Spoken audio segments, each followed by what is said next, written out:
All right, so you've just had your rhinoplasty, so we're gonna go over the immediate post-op instructions for your procedure. So you're gonna go home with a care package. In your care package, we're going to put nasal spray, some gauze, tape, a little bit of Aquaphor, and then an ice pack. So further in the video, we'll go over how to use these things. To expect swelling, so it's going to be the worst for the first 24 to 36 hours, but with that being said, it's definitely going to fluctuate for that first week, and even afterwards you're still going to have swelling. So the swelling is going to last anywhere from 1 week to 3 weeks, 4 weeks, really depends on your body and how it heals. So just kind of know that once you get your cast off at that 1 week appointment, there is still going to be lots of swelling, but that's very normal. In the immediate aftercare, so you can start icing the nose kind of around the cheeks. With those ice packs, make sure you're wrapping them in a gauze, paper towel, just something to keep the ice pack from directly touching your skin. So when you're icing, just make sure you're not icing longer than 15 minutes on and then taking a 30-minute break in between. And then you can do that kind of sequence, 15 minutes on, 30 minutes off,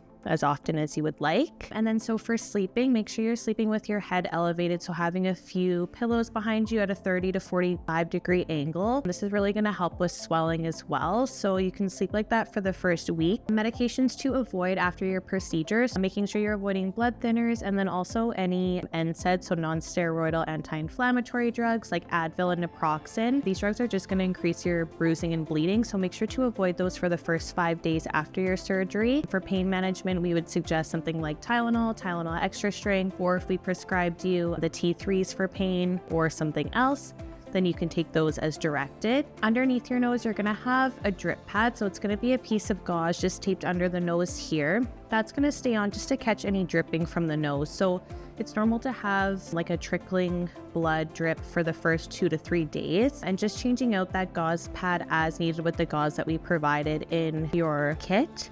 So you can use the gauze and the tape for that. If you find that you're not having any blood dripping from the nose, you don't have to keep the drip pad on, after that first 24 hours. If you take it off and there's nothing dripping from the nose, you can just leave the drip pad off. The only thing that we ask to stay on for the full week is that cast. With that being said, as your swelling's fluctuating, you might notice the cast gets loose, it might come off. If it does, use that tape that we put in your post-op care and just kind of reinforce it down on the nose. Drainage from the nose is going to be normal. So like I said, it could be blood, it could be kind of like a clear mucus type of drainage. After the first 48 hours from your surgery, if you're feeling really congested, like there's lots of pressure, you're having a headache, that's when we're gonna ask you to go ahead and start using that nasal spray. Please wait minimum 48 hours before using it. Once you've waited that 48 hours, you can use that nasal spray, so using it 5-10 times a day, however often that you need. It's going to help kind of clear any kind of gunky stuff out of the nose. When you are using the spray, kind of lean over a sink. Don't keep your head back and do the spray, because then it's all just going to run down the back of your throat and it's not going to taste great. So make sure you're leaning forward, do the spray, and then that way everything can fall out from the nose. So for cleaning your nostrils, if you take the drip pad off and there's a little bit of dried blood or gunkiness, just around the outside of the nostril, really gently with a Q-tip and some warm water, you can kind of go in and just clean around. Don't be sticking the Q-tip far up your nose at all. This is just to clean around kind of that outside and right inside that nostril. For showering, you can shower 24 hours after your procedure, but obviously making sure to try not to get your cast wet and keeping your face out of the water. If you are going to shower, also making sure it's not too hot. The hot shower with the steam is just going to increase your swelling and make it a little bit more uncomfortable. So lukewarm shower, try and keep it as short as possible. For blowing your nose, try not to blow your nose if you can for the first week or so. If you feel like you're going to sneeze, just try and sneeze with your mouth open, so that way it takes away from having that pressure all coming out of your nose. So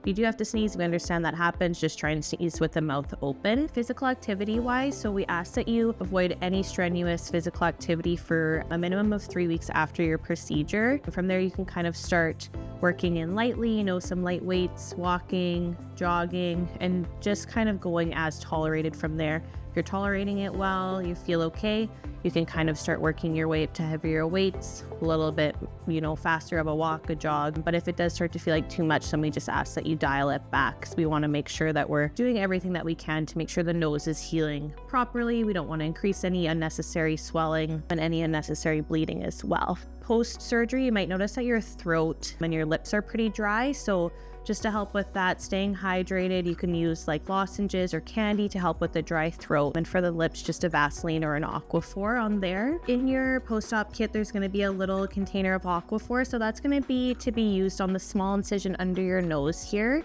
So after 48 hours, you can start applying that twice a day just with a Q-tip and just a small layer just to keep that incision moist. And then for medications afterwards, follow them as directed. Your antibiotic is going to start 1 day after your procedure, as well as the steroid that we prescribed. And then you're going to have the 3 as needed medications for nausea, sleep, and pain. So just take those if you need them and take them as they are prescribed on the bottle. If you need to get in contact with us for any reasons, anything non-emergency during our regular hours, you can contact our front desk. Anything after hours, if you have any questions, just feel free to call or text the nurse or the provider that would have contacted you the day before your surgery to go over those pre-op instructions. And we just ask that if you do have to attend the hospital for any reason not related to your procedure with us, just to notify us so we are aware and up to date of this as well. Thanks so much for choosing us here at Visage for your procedure. If you do happen to have any questions after watching this video, please feel free to reach out to our front desk or our provider that contacted you.